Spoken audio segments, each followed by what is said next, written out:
Shalom saudaraku, kita bersyukur kepada Tuhan kalau hari ini kita boleh bersama-sama bertemu dan menikmati janji Allah. Hari ini kita akan berbicara memandang kehidupan dari kacamata Allah. Dalam Yakobus pasal 4 ayat 13 sampai 17 mengingatkan kepada saya dan saudara bahwa kita perlu punya cara pandang yang berbeda. Ada kata-kata bijak, cara Anda memandang kehidupan Anda akan membentuk kehidupan Anda. Cara Anda memandang kehidupan Anda akan membentuk Anda. Dengan kata lain, kita tidak melihat segala sesuatu sebagaimana adanya. Kita melihat segala sesuatu sebagaimana keadaan kita. Perspektif kita akan menolong bagaimana cara kita memanfaatkan waktu kita, membelanjakan uang kita, menggunakan talenta, bahkan menilai hubungan kita dengan Tuhan. Dalam bacaan kita tadi, di sana dikatakan, kalau Tuhan punya rencana, kita tidak bisa apa-apa. Kita boleh merencanakan apapun, tetapi Tuhan punya rencana yang lebih indah dari segala yang kita rancangkan.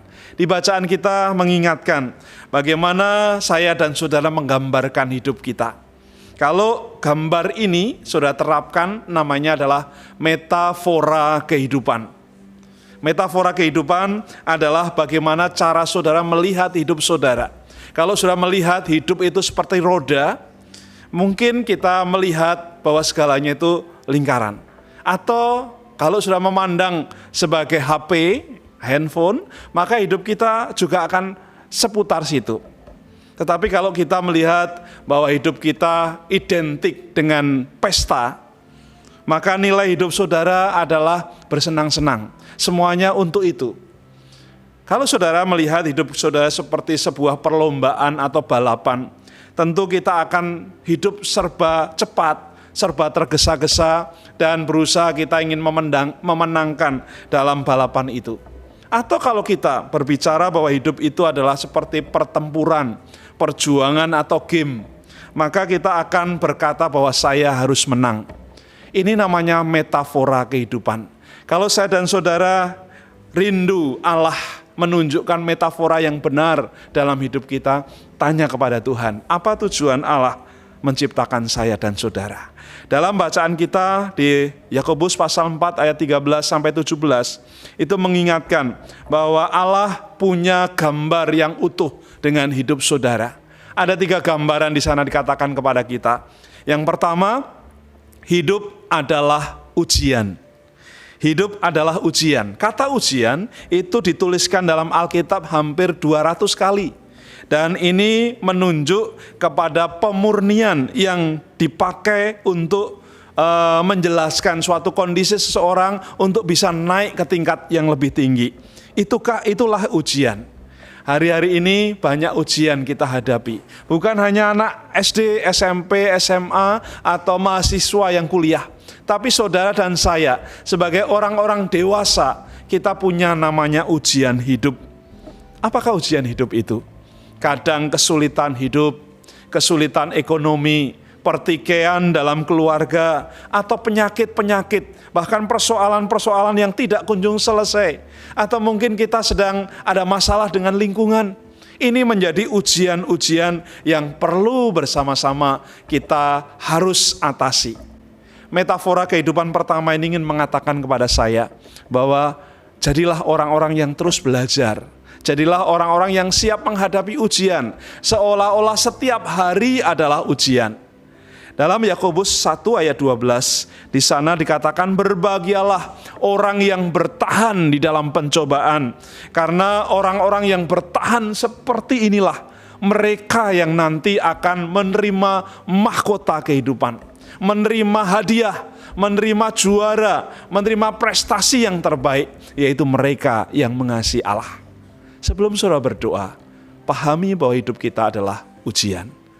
Yang kedua, hidup saya dan saudara dalam kacamatanya Allah adalah kepercayaan. Kepercayaan itu adalah sesuatu yang merupakan bagian yang Allah punya yang dipinjamkan kepada saya dan saudara. Orang boleh berkata bahwa kepercayaan itu identik dengan iman. Tapi lebih dalam firman Tuhan berkata bahwa Allah meminjamkan semuanya kepada kita, termasuk hidup saya dan saudara.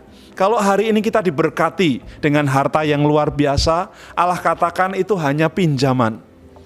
Kalau kita diberkati dengan pangkat dan karir yang baik, itu hanya pinjaman, karena nggak selamanya kita akan pakai itu.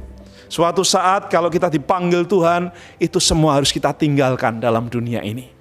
Hidup adalah kepercayaan di mana kita nanti perlu mempertanggungjawabkannya kepada Tuhan.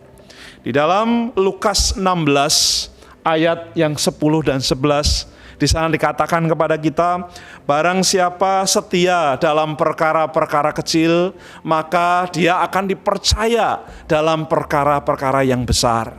Barang siapa setia dalam perkara-perkara sederhana, Allah berikan kepercayaan yang lebih luas lagi, sehingga saya dan saudara semakin naik ke tingkat yang lebih tinggi.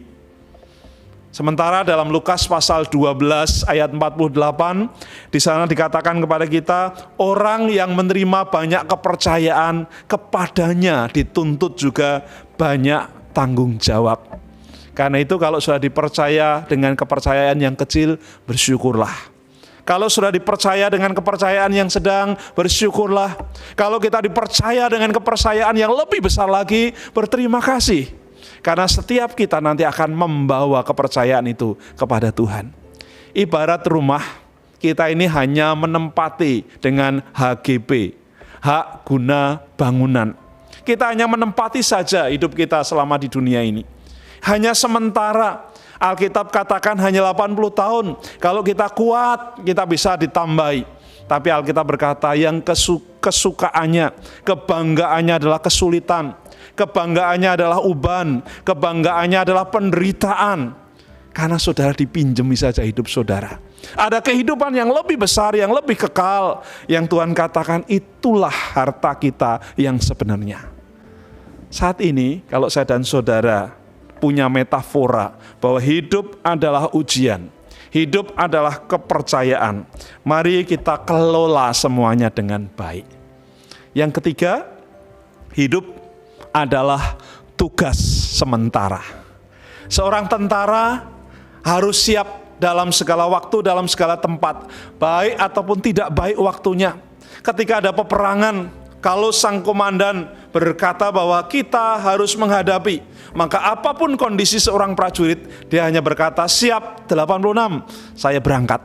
Dia tinggalkan istri, tinggalkan anak, tinggalkan semuanya, mengenakan perlengkapan perang dan berangkat maju perang. Tidak mengenal apapun. Yang penting saya membela negara sesuai dengan janji prajurit saya. Semuanya itu akan Tuhan kerjakan sebagai tugas buat kita. Dalam hidup kita, saudara dan saya adalah makhluk yang terbatas, yang fana.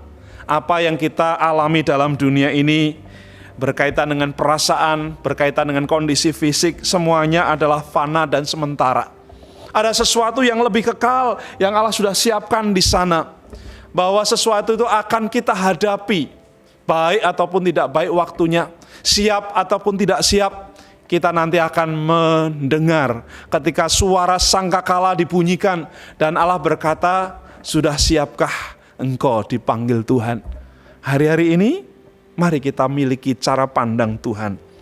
Di dalam 1 Petrus pasal 1 ayat 17, Tuhan memandang kepada kita sekalian bahwa saudara dan saya hanyalah orang yang numpang di dunia ini. Ibarat orang kita sedang kontrak, kita sedang kos di dunia ini. Kita akan tinggalkan kontrakan kita untuk menuju rumah kita yang sebenarnya. Itulah berkat-berkat Tuhan pada saat ini. Saat saudara dan saya nanti berdoa, ingatlah bahwa hidup saya dan saudara adalah ujian. Hidup saya dan saudara adalah kepercayaan. Hidup saya dan saudara adalah tugas sementara yang Tuhan percayakan kepada kita. Minta Tuhan untuk ingatkan kita bahwa kita itu terbatas. Dan dalam keterbatasan itu, bergantunglah kepada Tuhan. Melekatlah kepada Allah. Seperti doa Paulus, justru dalam kelemahanlah kuasa Tuhan sempurna dalam diri kita. Amin. Kiranya Tuhan memberkati kita sekalian. Kita berdoa sama-sama. Tuhan, kami bersyukur untuk kesempatan pada saat ini. Kami boleh mendengar firman Tuhan. Bagaimana Tuhan punya rencana yang lebih indah dari rencana kami. Kiranya kami diberkati untuk siap menjadi orang-orang yang memandang hidup kami sebagai ujian, yang memandang hidup kami sebagai kepercayaan, dan memandang hidup kami sebagai tugas sementara yang harus kami lakukan. Diberkati setiap yang mendengar firman Tuhan saat ini, dan boleh diberkati dalam hidup dan pelayanan mereka. Di dalam nama Tuhan Yesus Kristus, kami serahkan doa kami ini. Haleluya. Amin.